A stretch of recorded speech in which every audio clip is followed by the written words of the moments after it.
In today's lesson, I'm going to solve one example on solving quadratic inequalities. And I'm going to talk about two methods. The one is the algebraical way and the another one is using sign diagram.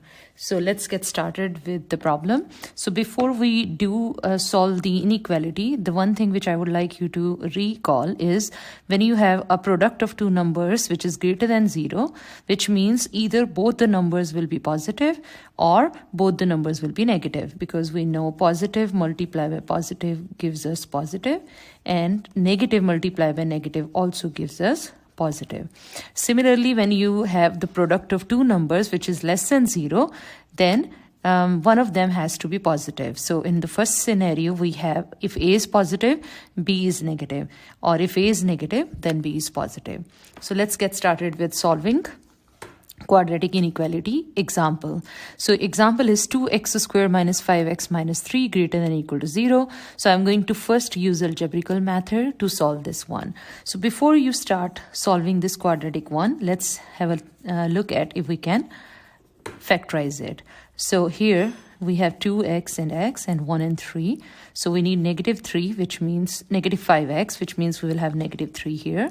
So the factors of this is 2x plus 1, x minus 3, greater than or equal to 0. Now using algebraical method, so what we are going to do here is, because here we know that the product of 2 is positive means, and we have here not only greater than but greater than or equal to 0. So if the product of two numbers are positive, which means, as I already explained, the first case will be that both of them are positive, and the second case will be when both of them are negative. Okay, so from here we got x is greater than or equal to negative half and x is greater than or equal to 3. And here we got x is less than or equal to negative half and x is less than or equal to 3. Now I'm going to use a number line to see that which ones satisfy these conditions. So here we know negative half is on the left hand side and 3 is here. So when you have x is greater than or equal to 3, which means this, we are talking about this part. And when x is greater than or equal to negative half, we are talking about this part, because here on the left hand side of negative half, x will start decreasing. So greater than negative half will be on the right hand side. Now you will choose the common one here. So if you look at the diagram here, so the common interval in this case is going to be x is greater than or equal to 3. Now similarly, I'm going to make a number line for this case as well. And here x is less than or equal to negative half means we will shade towards the left hand side. And x is less than or equal to 3, we will do the same thing. And now from here, the common part is where you have both the lines is x is less than or equal to negative half. So your solution in this case will be x is less than or equal to negative half or x is greater than or equal to 3. Okay, so that would be your solution in this case, or I can write down negative infinity, negative half. Negative half is included, and the inclusion will be decided by if in inequality you have equal to sign. And union, you can write down again 3 is included, 3 to infinity.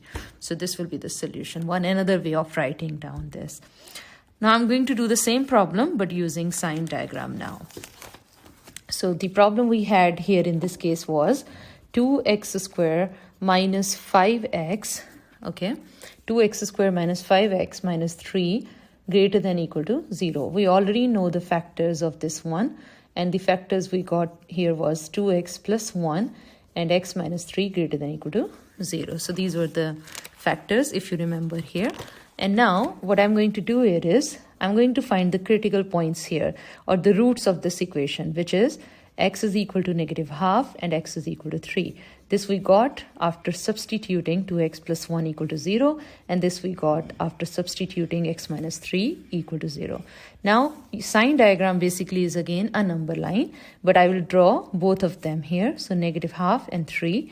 And now we need to select whether the solution is in this part. Let's call this at like first part. This is first, this is second, and this is third one. So now we need to see that which part will satisfy this inequality. So I'm going to rewrite this inequality here. So this one is using sign diagram. Some textbook, they also use instead of sign diagram, they use sign table. but I'm not huge fan of using sine table. I prefer to use sine diagram. So here you have negative half and 3, and now we are going to see that where the solution of this inequality is going to lie. First part, second or third part. Now you don't have to do the calculation. So choose the number wisely. So between negative half and 3, I can choose 0 because then I don't have to do that many calculations. And again, you are not doing any calculation. So here, when you substituted 0 here, so you will get positive here, and here you will get negative. And positive multiplied by negative will give you negative. So in this part, your inequality is negative. Okay, the left hand side of this inequality is negative. Now here in first part, I can choose x to be negative 1. Now here, when I substituted negative 1 here, the first one is negative and the second one is also negative, which gives me positive value. So this is positive here. And for third part, let's choose x is equal to 4.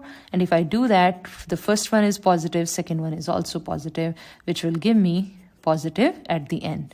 So which means we needed this inequality to be positive, which means the solution of this inequality is going to be in first part and the third part. And first part is negative infinity to negative half. Negative half is included because in inequality you have equal to sign, union 3 to infinity. So this is how we solve the quadratic inequalities. Okay, I hope this is clear. That's it for today's lesson. If you like my videos, please subscribe to my channel. Thank you.